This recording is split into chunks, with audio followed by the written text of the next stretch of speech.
Hi everyone. So over the next, well, actually, I won't tell you what we're going to do next. That will come up in due course. But we're basically going to be talking about engagement and communication in online, and I've got in little brackets offline classes because, to be honest, I think most of what we're talking about today pretty much applies to offline classes just as much as it does to online classes. But just the context that really I'm talking about is online, but it would work for offline as well. So before I get into any of that stuff, Jake already stole the where are you? And I can see the who are you. Do you want to just type in what do you do? Are you guys teachers or school managers or trainers or something else? Teachers, teacher trainer, online English teacher, teacher trainer, tutor, secondary school teacher, something else. Worked online for 2 years, private tutor, French teacher. Oh, that's so cool. We have a French teacher here, lecturer, teacher trainer. Okay, great. So we've got a bit of diversity. I'll tell you a bit about who I am, although Jake obviously said. So my name's Ross. As you know, this is a picture of me when I needed a hair. Jake thought today that I need a shave pretty badly, but back then I clearly really needed a haircut. This is me teaching, I think, in 2008 or 2009, I think, in China. And I was thinking today that probably some of these kids are now at university, and some of them might be teachers themselves pretty soon. So I started off as a teacher. I moved to China in 2006. And over the last 14 years, it is pretty much exactly 14 years to the day since I moved here and started my English teaching career. I've worked all over China, Beijing, Tangshan, that's where that last photo was from, Xi'an, Hefei, Shanghai, where I am now, Chongqing, Taizhou, and Shenzhen. I'm glad someone likes the beard because Jake didn't. So anyway, I've pretty much always worked in China, and what I'm going to talk to you about today, all that research was done in China, but like I say, I think it makes sense for other places as well. As Jake also said, I have a podcast. The podcast has been going for about 4 years. In the podcast, it's a really great opportunity for me to have conversations with my friends, people like, you can see Jake there, and Dave, who I know is also on this call. So friends of mine, we have interesting conversations, as well as some, I guess you could call them TEFL experts or celebrities. Like we've got Kathy Bailey on there, Anne Burns, Jeremy Harmer, and Thomas Farrell. So those are all people that I think have been on the podcast, but I've not yet released the episodes for most of them. So they'll be coming out soon. So if you enjoy this and you don't think I'm too boring, then you can sign up, or not sign up, but you can subscribe to the podcast later on. But really, sort of most of my, I think sort of my identity is as a teacher trainer. This is me doing teacher training actually yesterday in Shenzhen. And for the longest time, I was a teacher trainer, as Jake mentioned, in Shanghai. We worked in the same team for a little while. And then after, I guess, doing about 5 or 6 years of teacher training, all mainly with kids, some with adults, but all face-to-face. About 3 years ago, I got a call from a headhunter, and I ended up joining an online company. And the first thing that struck me about the online company was the scale of it. So this is a picture of me with some of my colleagues from that company. I don't know if you can tell, but they Photoshopped more hair on my head because they thought I was too bald. But anyway, this was an online school. We had 10,000 teachers in the school and 100,000 students, which I just thought was quite incredible for the scale of things. Was just unlike anything I'd been used to before. At one point, I was a school manager or director of studies, and I think in my school we had about 8 or 10 teachers, and we maybe had about 600 or 700 students. So to go from that to 100,000 students and 10,000 teachers was really quite amazing. So all these classes were online, and the classes tended to look something like this. So I've sort of blurred the photo of the face of the teacher and the student here. to keep them anonymous. But you can basically see on the left there at the top, you've got the teacher, and the bottom left, you've got the student, and on the right, you've got the materials. I remember thinking how interesting it was that the materials took up the largest space on the screen. I think if you're working in an offline context, as I presume a lot of you are, it's very easy to sort of close the course book. And I think especially, I guess at almost any level, teaching kids or teaching adults, a lot of the time you have the course book shut. But in the context I was working in, the materials were always open. The teachers could never sort of mute or turn off the materials. And the materials, as you can see here, really kind of dominate the page. So that was another real surprise for me. Another thing I noticed was that a lot of the materials that we used then were really adapted from offline contexts. So this very clearly is from an offline course book where students have to remember the vocabulary items, I guess this is food, that they've learned, and write these on the page. And I don't know if you guys think this as well, but when I see this, I think this probably isn't going to work particularly well online. So this was another thing I noticed. And I think, although obviously since then, many, many more teachers are now teaching online, I think we're in a pretty early phase in terms of materials development for online. Obviously, publishers have been making course books for offline for decades. But I think probably at the most, there's maybe been about 6, 7, 8 years of people making materials for online. Here's another example of an online activity that's really taken directly from something offline. This is a birthday invitation, and it's really more or less lifted straight from a course book. Okay, so those were some things in terms of the materials. I also noticed that a lot of the classroom interactions that I heard online were not particularly personalized. And there was a lot of kind of conversations like this. So this is based on a role play. And this, I thought, is kind of like an example of a typical classroom interaction that we'd see a lot online. So you've got to say, is there a clothes shop? This is the teacher giving the instructions, and the student says, is there a clothes shop? Yes, there is. You can buy a coat, teacher, on the student, on the first floor. Teacher, is there a gift shop? Yes, there is. You can buy a present on the first floor. So not very personal interaction. It's kind of a little bit boring even to read, so I'll stop there. So that was another thing I noticed about the online context. But there was something fascinating that I noticed that was very, very different to online. When I was a teacher trainer, I was very aware that when I would observe teachers teaching, that they would often behave in a different way to how they would teach if I wasn't watching them. And sometimes you would see, I guess, teachers using teaching techniques that you taught them in training, probably because you were watching them, or maybe if they perceive the manager to be watching, they might think, I better use the course book more because I'm being observed. But online, this was really different. So online, and I don't know if this is the same where you guys teach. I'm curious, you can type in the chat box if it is or if it isn't, if you're teaching online. But at least where I worked, every lesson was recorded, and it was possible really for sort of almost anyone in the company who was sort of in the management to go online and be able to watch any class that any teacher had taught in the last few years, which was also an amazing opportunity because it meant it was possible to look in the classroom, but for the teacher to still teach in a natural way. There's obviously a lot of dangers with that as well, that it's possible to sort of spy on people, on teachers. But anyway, from my point of view, this was a huge opportunity.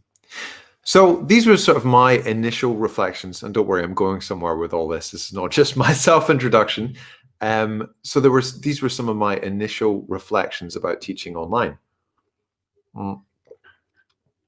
Some of the disadvantages were there didn't seem to be very much communication going on. The materials tended to dominate the classroom interactions, and the materials often tended to come from offline course books with not very much adaptation. But there were some great sort of possibilities. So this opportunity to observe and really find out what was going on. There was a huge variety of teachers from different backgrounds with different levels of experience. And it was also possible to test out materials, just to try things, put them online and see how teachers reacted to them and decide if we wanted to use them afterwards.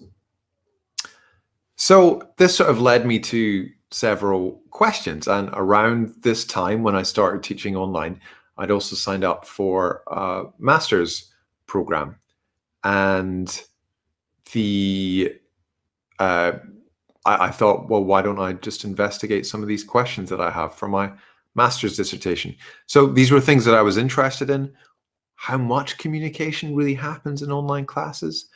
Do the materials in the course book, how do they affect the sort of communication and interactions that go on? And how can teachers get students to communicate more? So I guess over what we're doing today, this is kind of working up to this point. We're basically I'm gonna sort of share with you what I found out about these 3 questions. And I hope that there's lots of interesting insights in there for you. So first of all, before we sort of dive into the ideas about like how communication is impacted by materials and how teachers can encourage more communication, let's just think for a minute about what is communication, because it sounds really straightforward, right? I'm sure everyone's heard of communicative language teaching. I think for most of us, that's what we're meant to be doing. But actually, when it comes to trying to pin down exactly what communication is in the classroom, I think that is a little bit difficult. Okay, I've heard my video is blocking something, so I'm going to move myself down here. Move it to Doc Manoj. Okay, I don't know what that is. All right, so, but now I can't move on my slides, can I? Yes, there we go. So I thought it'd be interesting to ask you guys what for you is meaningful communication. I hope most of you try and get your students to interact or communicate in classes. What does that actually look like or sound like in your classes? Do you just want to type in, what do you think meaningful communication is?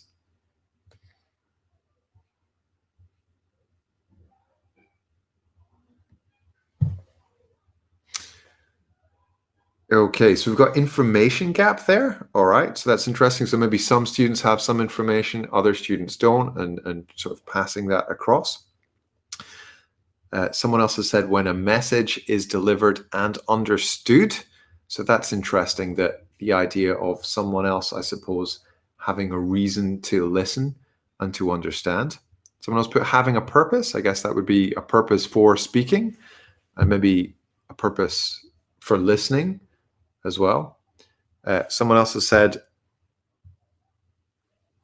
having a message to convey. So I guess that would imply that there's some motivation from the student's part. Anastasia, is that right? Said real life. I don't know. What do you mean by real life, Anastasia? Okay, and someone else says meaningful communication happens when the message gets through and gets understood.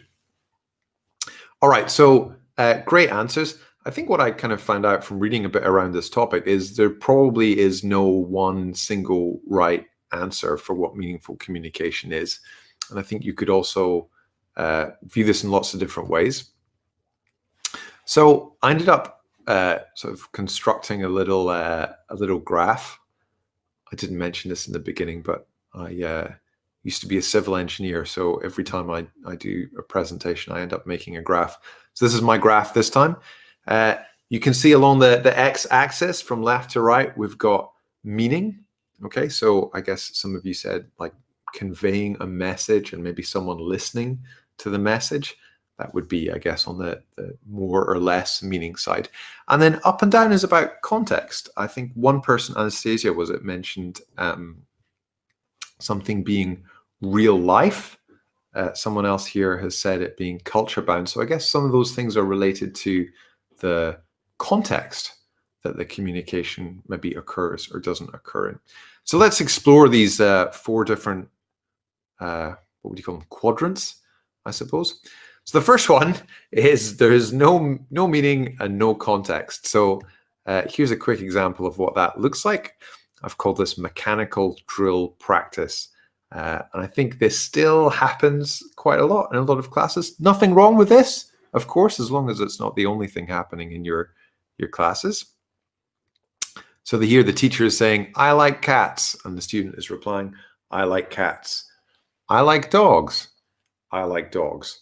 So there's no meaning being communicated, and there's no context, right? It's not clear at all why the teacher and the student are, saying these things.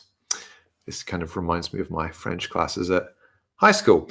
I'm sure the French teacher here doesn't teach like that. All right, so the second one we've got here is more context, but less meaning. All right, so I think this is an interesting one to think about. There's nothing really being conveyed. There's no meaning, but there is some context. All right, so what does this look like? Okay, so this is an example of, I guess, a role play that you might do in class. Let's say we've been learning about food. So we've got one student being the shopkeeper and the other person is being the shopper. And we've got something like, bread, please. That's $1. Here you are. Thank you. So there's some context here. It's obvious where the people are in this role play, but there's no information gap, is there? There's nothing really, everything is known, and I guess there's sort of not very much motivation to speak either. So I would call this situational grammar practice. There's a situation, but it's still kind of quite like drilling. Okay, now this next one is also quite interesting. So this is the opposite of the last one. We have some meaning, but we don't have any context. I wonder if anyone can think of an example of when this might be. So this word pseudo-communication comes from David Noonan, actually. So it's sort of like communication, but it's communication that would happen in a way that you would never see in the real world. All right, so I'm sure I have asked this or done something like this before in class. Maybe you guys have as well. So here's a teacher asking the students, do you have any pets? And one little boy puts his hand up and says, yes, I have a dog. And the teacher goes, very good. And then presumably moves on to talking about something else. So is there some meaning being conveyed here? I mean, there is, right? The teacher has asked a genuine question. Do you have any pets? And the student has said something real, right? Earlier, someone mentioned having a reason to talk. But if this happened in real life, and I asked, one of you, do you have a pet? And you said, I have a dog. I would probably follow up by saying something like, I don't know, how old is your dog? Was it a big dog or a small dog, or what kind of dog is it? It'd be really kind of weird just to move on or just to say very good, right? I mean, what's very good about it? So this is, we've called this pseudo communication. So it's communication, there's some communication happening, but there's not much context, and it's not really happening in a way that would happen outside of the classroom. Yeah, is it Juliet? Is that right? Says it doesn't look like a real conversation. But there's another way to look at this here, and this is using this framework called IRF. And IRF stands for initiation, response, feedback. So this was discovered by these two researchers, Sinclair and Coulthard, back in 1975. And they were not looking at language classrooms. They were just looking at classrooms in general education. They found that most interactions in most classrooms look like this. The teacher initiates with a question, there's a response from the student, and then there's some feedback from the teacher. So here the initiation is, do you have any pets? The response is, yes, I have a dog. And the feedback is, very good. All right. So again, sorry, another point with this is some people would say that the classroom is just a context. It's real world because the classroom is just a context like any other. But some other people would say that, you want your classroom interactions to be more realistic than this. Okay, So the last one is real communication. So maybe there's context and there's meaning. I actually find this quite difficult to think of an example of, but maybe here's one. So the student says, please help checking my writing. So he's asking the teacher, or maybe it's another student, for support. And the teacher or the other student has said, sure, I think you spelled this wrong. So there's some real communication. There's a context because they're in a classroom, and yeah, some real communication is happening. Something's really being requested and communicated. So Paul's got an example. I don't know if I should laugh at this or not. This is black humor, I guess. What did you do on the weekend? I attended my grandfather's funeral. No. Oh, sorry. I attend my grandfather's funeral. Teacher, no. Use the past tense. So I think that's a classic example of teachers paying attention much more to the language itself rather than the content. And obviously there's a place for that in classes, but yeah, maybe sometimes we do that a little bit too much. Okay, so that was what is meaningful communication. This is a slightly different question. How can students communicate meaningfully? Can I open that up to you guys? Maybe you can type some things in there. How do you think students can communicate? And we're talking about speaking here, obviously. Maybe this sounds like a trick question or something. I've only got 6 people typing, so I'll tell you my answer. I think that really that there's a sort of a big range of ways that students can communicate. So at one end, and I think someone mentioned this earlier, they said body language. At one end of the spectrum of like uncomplex speech, students could just use, or people in general could just use gestures to communicate. Yes or no, or I don't know, I don't fancy that very much. Slightly more complex, because there's some language involved, would be saying yes or no. In terms of a language class, students might, during activities, use language that they already learned in a previous class. Students might use the target language from the class. I think that's often what we hope for, right? When we do an activity that involves hopefully some communication, that students use what they learned earlier in the class. Beyond that, though, Meryl Swain coined this term called pushed output, which is sort of students going beyond their comfort zone. They're trying to say something, but they don't quite have the grammar to say it yet. So they're sort of pushing themselves out of their comfort zone, which is a good thing, and that's meant to help students develop language. And maybe if that happens, so this is just a maybe, so I've put this in like a dotted line, some negotiation of meaning might happen. So negotiation of meaning is really when the person you're trying to talk to doesn't understand what you mean, and you have to ask them, what do you mean? And apparently this feedback is meant to help people acquire language. Okay, so that's a bit about what communication is and how students might communicate. So hopefully that sort of shows, gives some shades of nuance to this question of what does communication actually mean. In terms of how activities and materials impact communication, well, to find this out in this research, I basically looked at just four different activities, but hopefully these activities also sort of represent some maybe commonalities with other activities. So I'll give you a quick introduction to the 4 activities that I looked at in my research. I'll tell you more about what the research actually was in a second, but the first one was this. I showed you it earlier. It's a birthday. It's an invitation card to a birthday.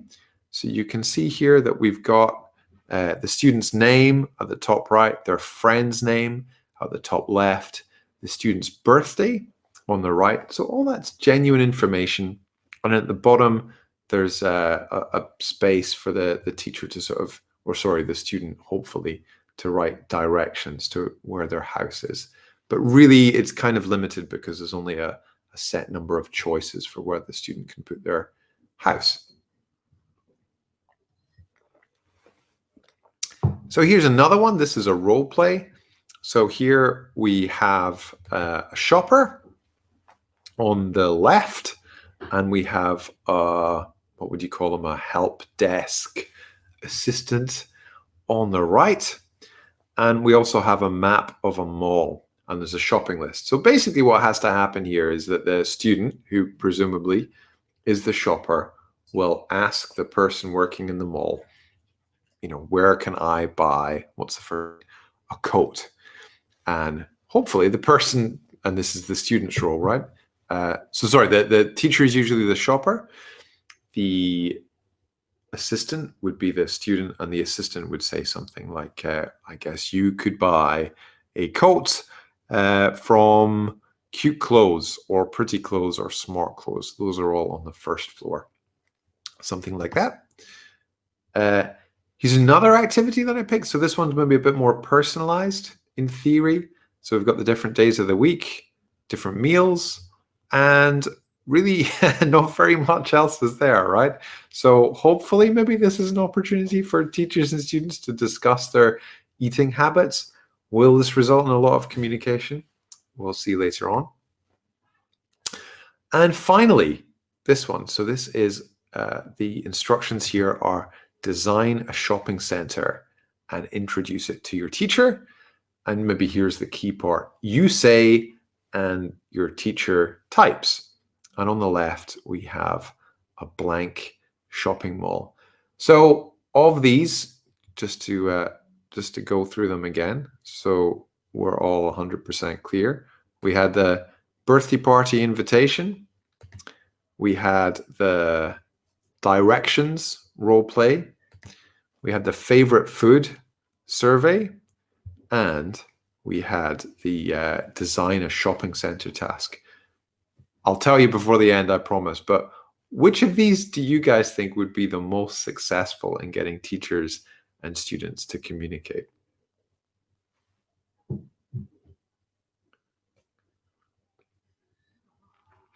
The shopping center, the third one, the last one.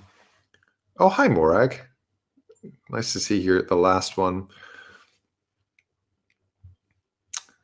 The shopping. Do you mean the shopping center design one? Or did you mean the shopping center directions? Yeah, so Shandy likes the role play. I must admit, I also, when I first looked at this, thought the role play would be really good. The directions.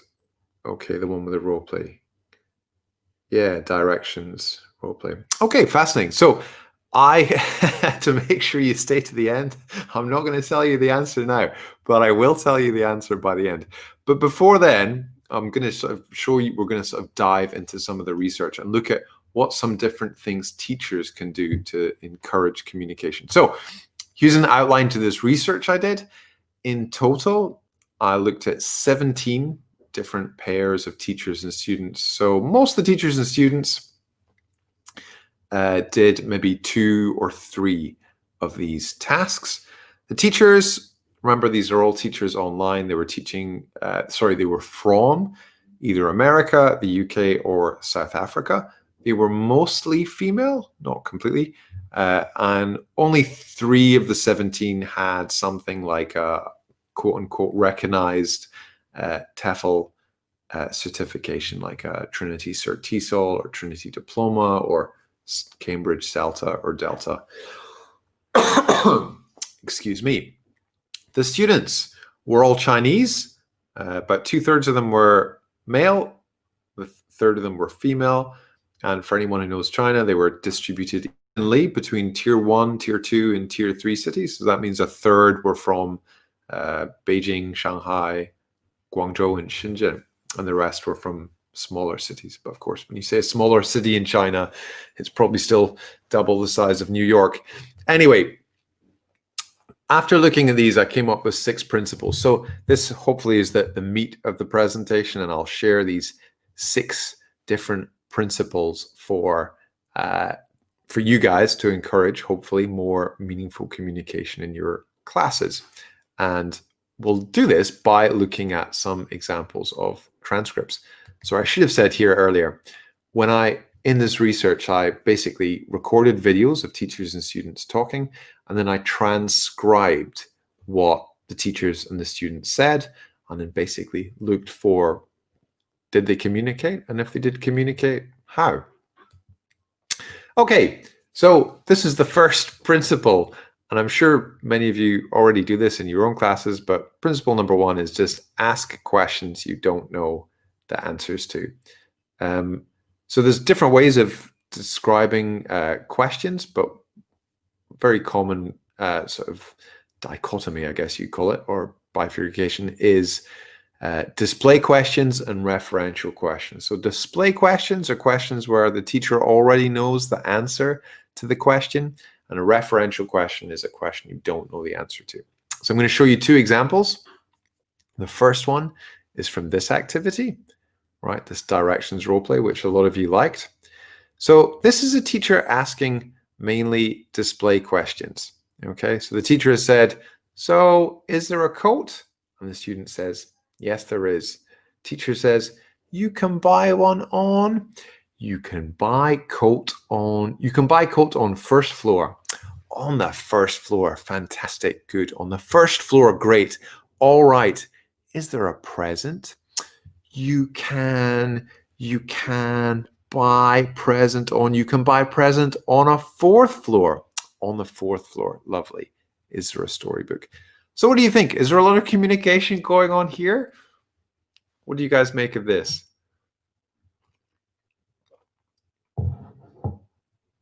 Yes, there is. So I would say this is there. So no, to some extent, right? So again, there's not really much of an information gap. If we look at this, really, the student and the teacher can both see the same information because it's online. But as someone has pointed out there, it's kind of pseudo communication, isn't it? It's not really communication that would be likely to happen in the real world. All right, but here's a different example. So this is a teacher and a student creating their own shopping mall. So this teacher, this is halfway through the activity, and the teacher has said to the student, what about a Minnie Mouse, sorry? And the student here, oh no, I don't know, can I draw on this? Let's see, yes. So the student has started to draw here at the top. I don't know if you can see me drawing here on the top of this directory. So the student has started to add her own sort of spaces to this shopping directory. And she started saying 1, 2, 3. And the teacher says, you want more shops? And she says, and dancing. And the teacher says, a dance shop? No, dancing, oh. And the teacher says, makes a suggestion, a dance school? And the student says, no, a dancing school. A dance school, a dance school. Okay, so the teacher types in dance school on this mall and says, good, very nice, very nice. I like the shopping center. Do you like it? And the student goes, yes, and sing school. And the teacher says, okay, singing school. All right, we'll add that. So there's a lot going on here, but what I particularly like about this one is this student is taking control of the interactions. You remember earlier we were saying that there's this really common way that teachers and students interact, IRF, initiation, response, feedback. Here, this student is the one leading the way. And then we have all this pushed output, right? So this student here wants a dance school, but she doesn't know how to say it, but she's very motivated. So she said, and dancing. And the teacher reformulates that to a dance shop. And then the student tries again, no, dancing, oh. And the teacher says, a dance school.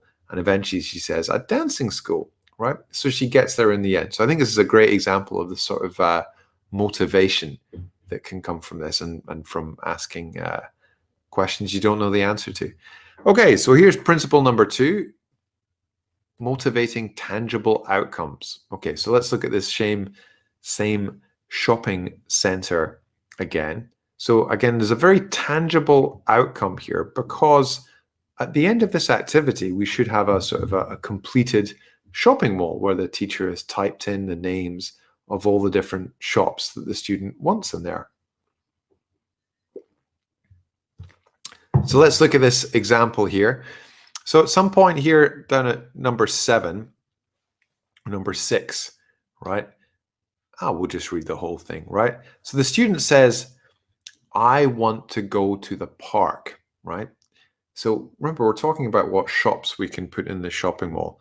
And really what's happening here, it doesn't make sense, does it, right? So the teacher is thinking, oh, like, you want an indoor park? And the student says, the many flower. Teacher says, many flowers, cool, all right. And then let's get on to what the name of the shopping center is. So the teacher says, what's your shopping center called? The student says, called? Teacher, what's the name of your shopping center? The first floor park is So interesting, right? The student's not answering the question. They're answering a question they think the teacher is asking, and the teacher changes the question again. Do you have a name? The name is good shopping. So there's this negotiation of meaning there. Remember, we were talking about that earlier, where the teacher and the student are working out together what this language means. Okay, so here's an example of this not happening, right? So this example is this favorite food list. And here, I know this is one of Jake's favorites, right? The teacher at the beginning has said, tomorrow is Sunday. What will you eat? And the student has said, mushroom. And the teacher says, mushrooms. Okay. And what did you eat on Tuesday? Blah, blah, blah. And then when we get down to line 7 and 8, what about Thursday? And the student says, tomato or tomato. Anyway, clearly here, the teacher doesn't know what's going on. I mean, what is a mushroom, right? No one eats just a mushroom for lunch, right? But I think this is a classic example of there's no reason for the other person here to listen, right? What does a mushroom mean? Or what does tomato mean, right? Have you guys ever just had a tomato for lunch? I certainly have never had just a tomato or just a mushroom for lunch. It doesn't sound like a very fulfilling meal to me.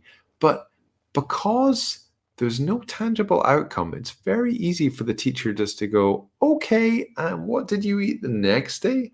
Or, for example, with tomato, the teacher just changes it to, I ate tomato, right?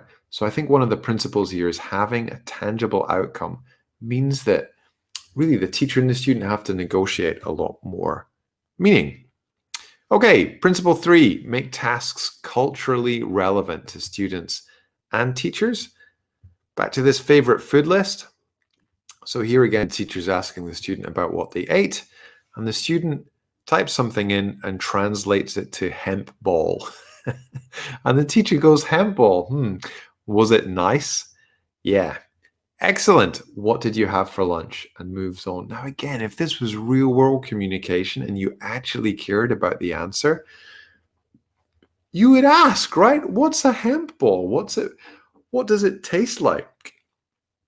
Does it have meat in it? I don't know. You would ask a lot of questions there. But here, I think because really for this Chinese student versus, I think, American teacher, culturally, food is so different. And I think this is something that's specific to online. Really, it's very difficult to have a sort of a meaningful conversation about food. All right, but here's a different one, right, of a teacher and a student talking about shopping malls and shopping malls between the US and China. In fact, I've been to shopping malls all over the world, and they're actually pretty similar just about everywhere you go. And so here we got all this nice communication about what the student's family does in the shopping mall. And there's a really nice bit at the end when the teacher says, do you like going to the shop? Do you like going to the cinema? And the student says, no, I'm crying. And the teacher says, why do you cry in the cinema? The student, I'm scared. So again, because there's this shared cultural background, they're actually able to have a meaningful conversation about this. Okay, so here's principle number 4 is avoiding these sentence stems. So you remember earlier for this activity, we had these sentence stems, right? So one of them is this one here. Is there a blah, blah, blah, or where can I buy this? And the other half is, this is kind of all set out to help the student. Yes, there is No, there isn't. You can buy something, something, something on the something floor. So I don't know if you guys ever do this. I've seen this in a lot of course books. Sometimes I would write these on the board to help students. And, you know, it's just a scaffold, I guess, for students. All the time someone says, yeah, great, I've used them as well. But here's what tended to happen when I saw these. We got these types of interactions. Okay, you can buy a coat on the first floor. Is there a gift shop? Yes, there is. You can buy a present on the first floor. Is there a bookshop? Yes, there is. You can buy a storybook. It is on the 5th floor. Is there a pet shop? Yes, there is. Is there a sports shop? Yes, there is. You can buy sportswear on the 3rd floor. So what tended to happen when there were these sentence stems is students tended to parrot back what was in the course book or what was in the materials rather than actually saying anything that they wanted to say.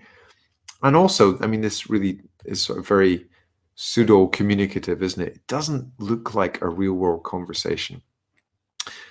So it's also very initiation feedback responsey as well, I think. So here's an example of one without any sentence stems. There's nothing here, right? So here we have the student is talking about what he had for lunch or breakfast, I think, today. Today, I have milk and stamp board. Teacher says, I'm sorry. Stampan. Oh, steamed bun. And then the student repeats it. Steamed bun. Yeah, B-U-N. Okay, so what we have here again is negotiation of meaning, right? The student's trying to say something that's meaningful for them. So yeah, sorry, Brian's just said that the sentence stems are useful for young learners. So yeah, I think they can be useful. And again, I'm not saying anything here, you know, about what is necessarily good and bad in language teaching in general. But just the point with this is, if we're trying to encourage meaningful communication, then maybe sentence stems might actually sort of push students to kind of talk like the course book rather than actually talk like people. So this is an example also of a young learner. I think this kid was about 7 or 8, and he's trying to talk about what he had for breakfast. And you can see between him and the teacher, they actually end up having this little conversation. And later on, the teacher asks the students, are the school lunches good? And the student says, I don't know what is school lunch. And the teacher says, oh, you mean it's a surprise every day? Yes. Okay. So again, we get a bit of output and negotiation of meaning there. All right. Number 5, put communicative activities at the start of lessons. This, I think, is my funniest example that I found. So this was from this birthday party invitation that I showed you earlier. So interestingly, this activity was at the very end. It was the last slide in an online class. And so actually most teachers didn't get to it at all. But this teacher did. So take a look at this while I have a sip of my coffee.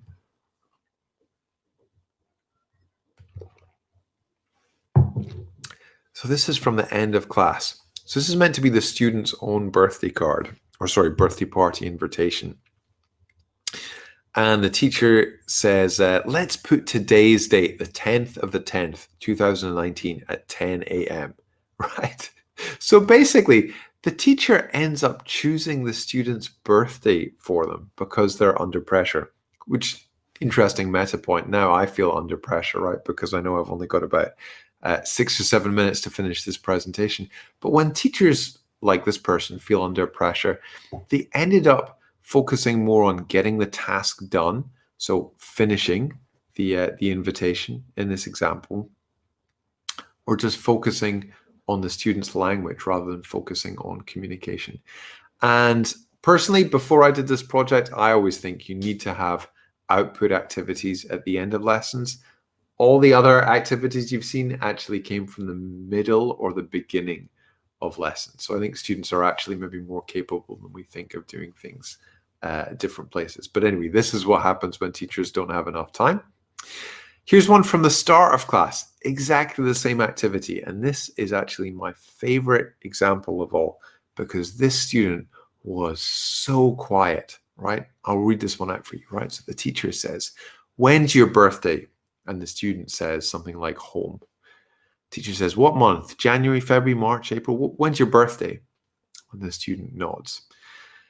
The teacher goes, December. December. Okay. We'll just say your birthday party is on the 20th of December. And the student says, no.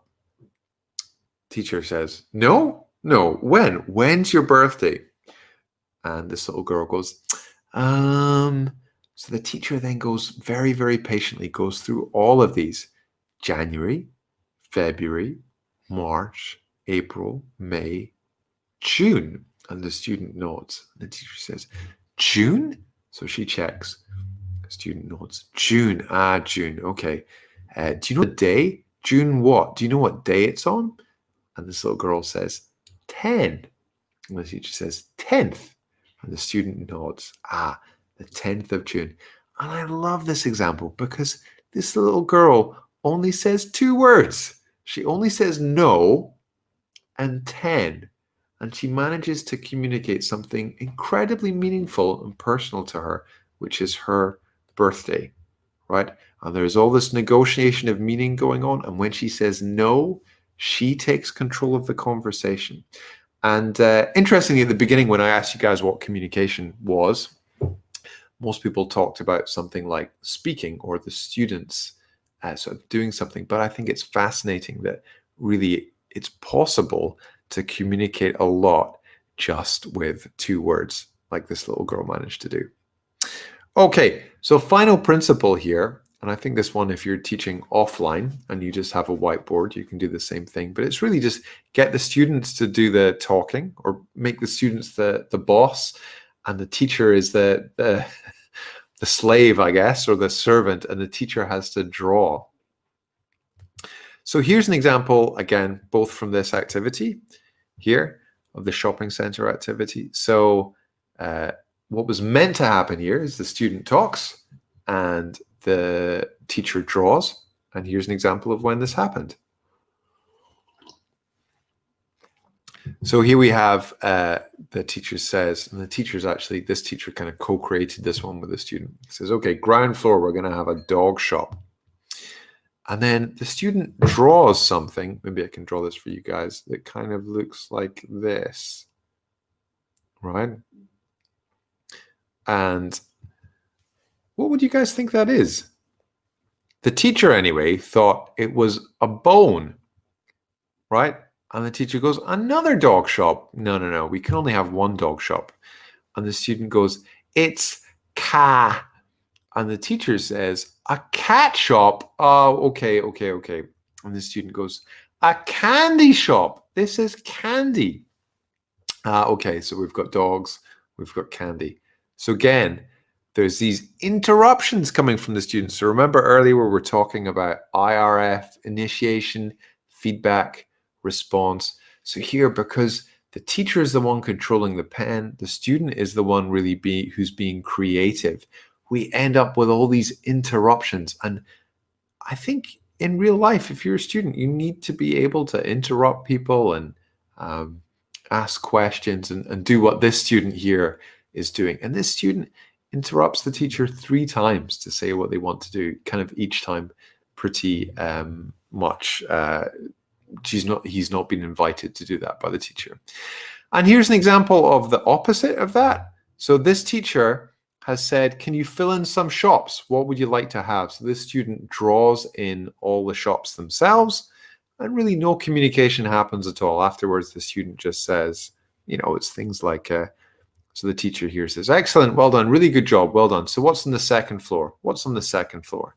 A clothes shop and a sportswear shop. Okay, what's on the ground floor? A sweet shop. And what's on the third floor? A toy shop and a bookshop. So you can see the same activity by giving the student the pen and letting the student do everything. Actually, it ends up that there's pretty much no communication going on at all. Okay, so to bring this back to what we looked at the beginning, I think of these activities, we didn't really see any sort of drill practice exactly, but there's definitely some situational grammar practice. So the teacher's saying, is there a bookshop? Yes, there is. You can buy a storybook. It's on the 5th floor, right? There's some context to that, but there's no real meaning being communicated. In terms of that pseudo communication, so communication that some real information is being passed along, but not in a way that would happen in the real world. We had that example of the food one, right? Tomorrow is Sunday. What will you eat? Mushrooms. Okay, right? There's nothing really. I mean, the student might be saying something real there, but there's no context, and the teacher doesn't really seem to sort of, I don't know, show any understanding. But there were some examples of real communication going on, where the teacher and the student had to build something together. All right, and then to go back to that question I asked you guys much earlier on, do the activities make an impact? Well, this was the results. This was the number of sort of meaningful interactions that happen per minute. The shopping center design was by far the most successful activity of these.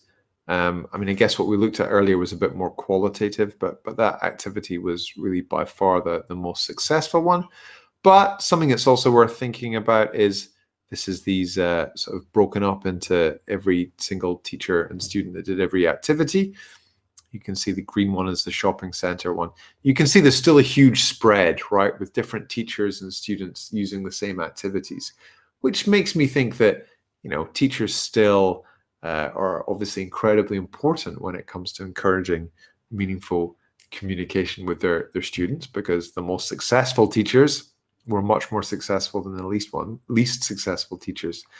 But I also looked at, remember I told you earlier, I had 17 different pairs of teachers and students. So I broke this down. So each letter is one pair or dyad of teachers and students. And you can actually see from most of them that usually the top dot for each of these pairs is usually colored green, which means that regardless of the teacher and student, if, you know, it was a very skilled teacher, still a good activity actually ends up encouraging more communication than a less effective one. And finally, when I was looking at all this, I was focusing on the teacher, and earlier in this presentation, I said, you know, what effect does the teacher have? And, you know, what effects the materials had? But I also thought it was fascinating the effect of individual students. And I wanted to share with you something from one little boy. So he was using this activity, which, as we saw earlier,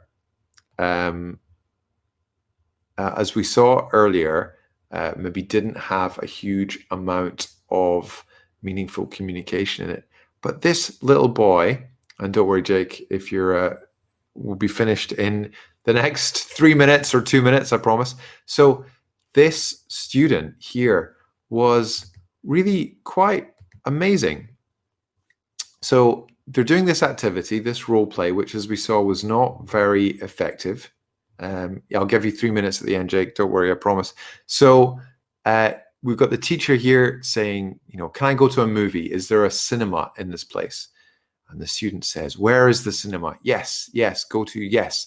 There is one on there is a gift shop. Oh no, 3rd floor, happy restaurant. What's he saying? No one knows, right? So this teacher says, cinema, watch a movie. And the student says, no, you can't. The teacher says, there's no cinema. There isn't a cinema. All right, can you buy a cake? And the student then says, the cinema, damage to eyesight. Yeah, that's right. It's bad for your eyes. Don't go to the cinema. And the teacher then says, okay, can I buy a cake? No, you can't. And the teacher at this point is getting so frustrated. Yes, I can. And the student says, the cake, don't eat cake. Cake is yummy, but is very bad. Bad food. Don't eat bad food. And the teacher, I love this. The teacher then says, say this word, unhealthy. And the student says, unhealthy. Yes.